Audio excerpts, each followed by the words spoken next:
শুরুতেই চট্টগ্রামের 2 উইকেট তুলে নিয়েছিলেন তাইজুল ইসলাম।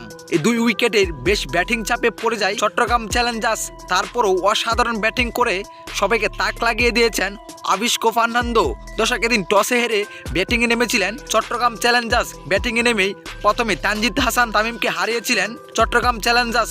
তবে আর কিছু রান যোগ হওয়ার পর ইমরান উজ্জামানকেও হারিয়েছিলেন চট্টগ্রাম চ্যালেঞ্জার্স। এই 2টি উইকেটে তুলে নিয়েছিলেন বরিশালের বোলিং তাইজুল ইসলাম। তবে এই 2 উইকেট হারিয়ে যেন বেশ ব্যাটিং চাপে পড়ে যায় চট্টগ্রাম চ্যালেঞ্জার্স। তবে এখান থেকে অবিশ্বাস্য পার্টনারশিপ করে সবাইকে তাক লাগিয়ে দিয়েছেন আভিস্কো ফার্নান্দো ও সাদাত হোসেন দীপু। তাদের পার্টনারশিপ 12 ওভারের মাথায় ভেঙে যায়, কেন স্টক্কা মারতে গিয়ে ডাইরেক্ট বোল্ট আউট হয়ে টেবিলে ফিরে গিয়েছেন সাদাত হোসেন দীপু। তবে এখান থেকে অবিশ্বাস্য ব্যাটিং তাণ্ডব করে নিজের দলকে জিতার মতো রান করে দিয়েছেন আভিস্কো ফার্নান্দো। তো মাত্র 9 রানের জন্য সেঞ্চুরি পূরণ করে ইতিহাস গড়তে পারেন নাই আভিস্কো ফার্নান্দো। তো দর্শক, আভিস্কো ফার্নান্দোর ব্যাটিংটা আপনার কাছে কেমন লেগেছে অবশ্যই জানাবেন আপনার মতামত আমাদের এই ভিডিওর কমেন্ট বক্সে।